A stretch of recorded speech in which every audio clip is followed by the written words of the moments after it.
Dans la nuit de mercredi à jeudi, les enquêteurs ont tenté de mettre en place une reconstitution du meurtre de l'ancien rugbyman Federico Martin Aramburu. Une soirée compliquée par plusieurs éléments, comme nous l'apprend Le Parisien. Le 19 mars 2022, la vie de Federico Martin Aramburu a pris un tournant tragique. Ancien joueur professionnel de rugby, international argentin à de nombreuses reprises, il est dans un bar parisien avec des amis lorsqu'une dispute éclate avec un groupe d'hommes. Quelques minutes plus tard, l'homme de 42 ans est abattu de plusieurs balles dans les rues de la capitale et 3 suspects sont rapidement identifiés. Parmi eux, on trouve Loïc Le Priol et Romain Bouvier, 2 militants d'extrême droite, soupçonnés d'être les auteurs de l'assassinat du rugbyman.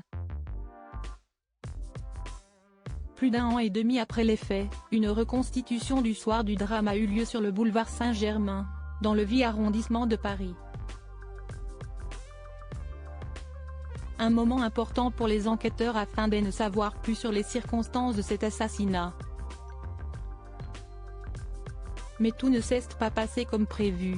Comme nous l'apprend Le Parisien, l'exercice, qui s'est tenu dans la nuit du mercredi 8 au jeudi 9 novembre, a été particulièrement laborieux pour les enquêteurs, en raison de plusieurs facteurs, le principal étant les conditions météorologiques. Siesti sous la pluie, dans le froid et avec un vent fort que s'est tenue cette reconstitution, qui a duré près de 8h30, se terminant aux alentours de 4h30 du matin. De plus, la circulation a été maintenue tout du long sur cet axe particulièrement fréquenté de la capitale.